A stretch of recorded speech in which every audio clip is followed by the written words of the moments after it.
So, part two, responding to Bruce the Monk. At the end of the last video is just describing some of my online activities, trying to respond to Christians and responding to them at length with substance and, going the distance and taking everything they say seriously. Because I believe in the work. I believe that you can actually reach people by trying. If you step past the prejudices, if you ignore slander, if you stick to substance, if you try to find the common ground, I think it can happen. And, just the other day I took the time to reason with a Christian who apparently had never met a conspiracy theory he didn't like. He didn't even watch my video, just reacted to the title and called me a liar with a meme. By the end of the conversation, since I took the time to actually explain myself, he said I was a good person. He was overjoyed. And he claimed that he could tell that I must be full of Jesus. Just quaint, but, clearly every other atheist he'd ever met had responded to him with derision. And it would have been fairly deserved. I mean, he was kind of being an ass to people. But yeah, I took the time to actually engage him, just like I'm doing with you, Bruce, despite you not addressing a single argument I've made. I do think my words can help struggling ex-Christians and non-Christians who have to put up with Christian evangelism and Christians who do use philosophy to persuade or to attempt to persuade. People deserve full levels of confidence in reality-based thinking, in my opinion. They deserve to get to be free to be their best, fully realized selves and be unmolested by the conceits of religion. Even the lowest IQ, most poorly educated Christian evangelist has a hefty amount of emotional, cultural force backing up their every trite fallacy. The mysteries of the universe and human existence are scary, and religion takes great emotional advantage of our ignorance. And that's upsetting to me.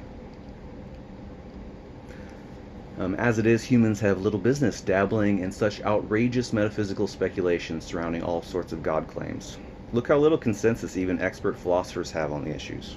It's pathetic. We should all be agnostic, as even the top brass intellectuals simply aren't experts in metaphysics and, can't be.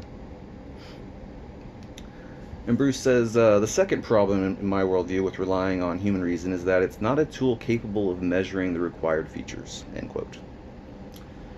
So your version, Bruce, is humans aren't qualified to make these grand metaphysical assessments, therefore let's still presume we know God exists.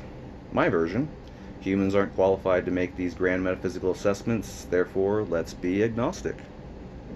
Can you tell which of us is more likely being a reasonable ant here?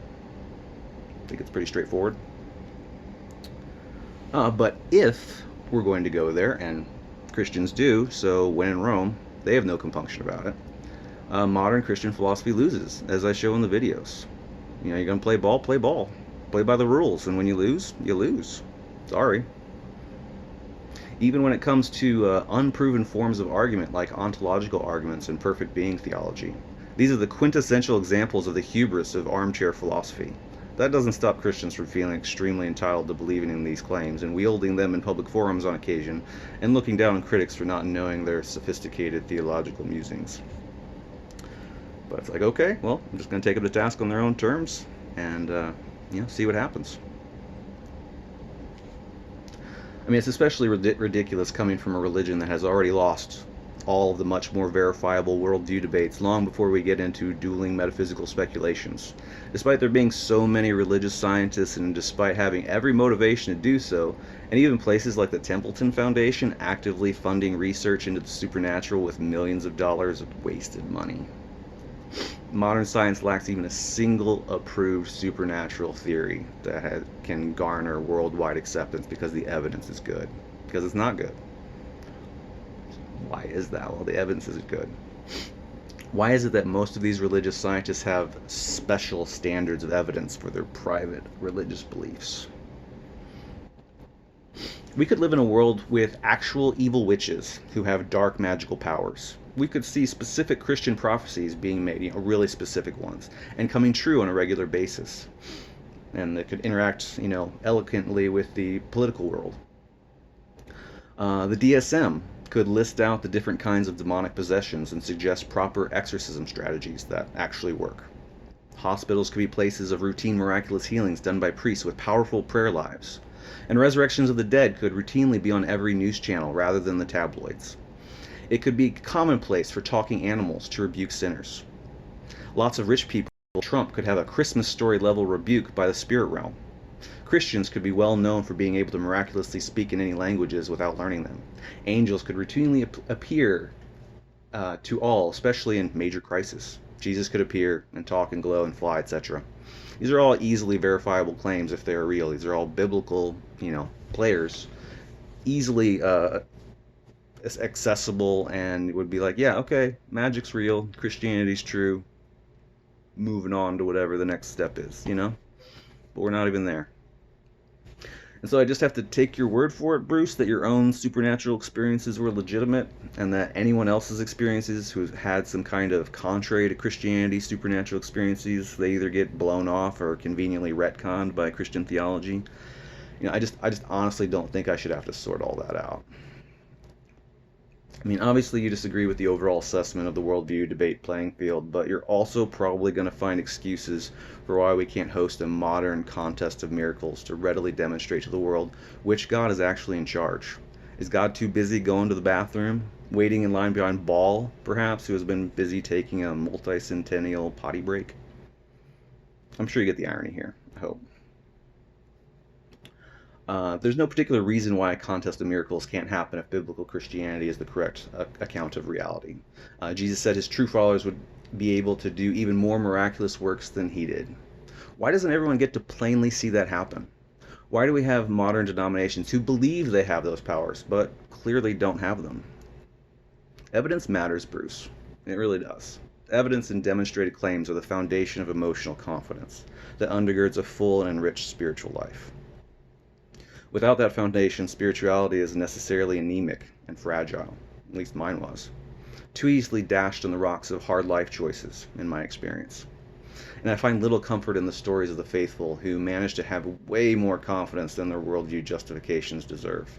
Honestly, it was pretty freaky even as a Christian, seeing other Christians who were so super confident, and not for any particular good reason.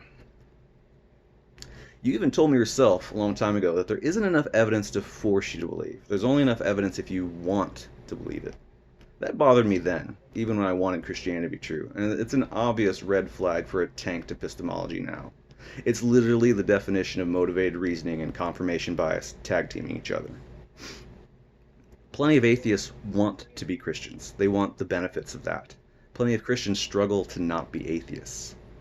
You don't suppose straightforward evidence of Christianity being true might be of substantial spiritual help to these people?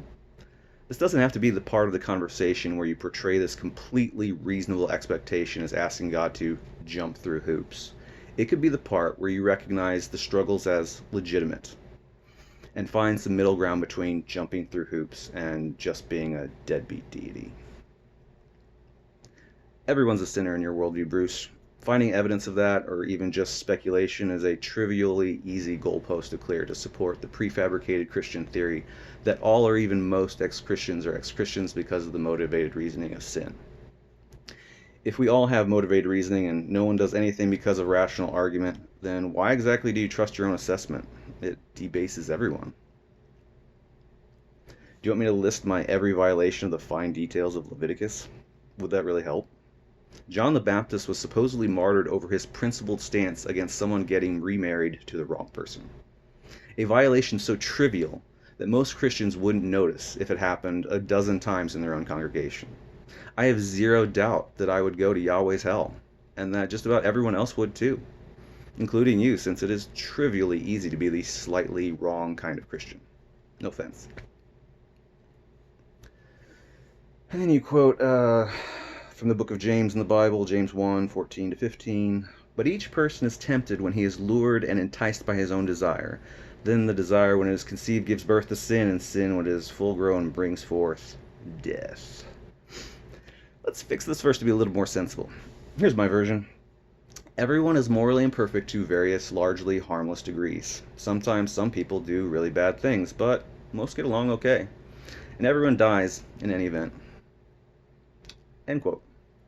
So yours looks like something out of a Grimm's fairy tale or a Frank Peretti novel. it's not hard to notice the verses are way over the top and hardly representative of normal life experience. And then you say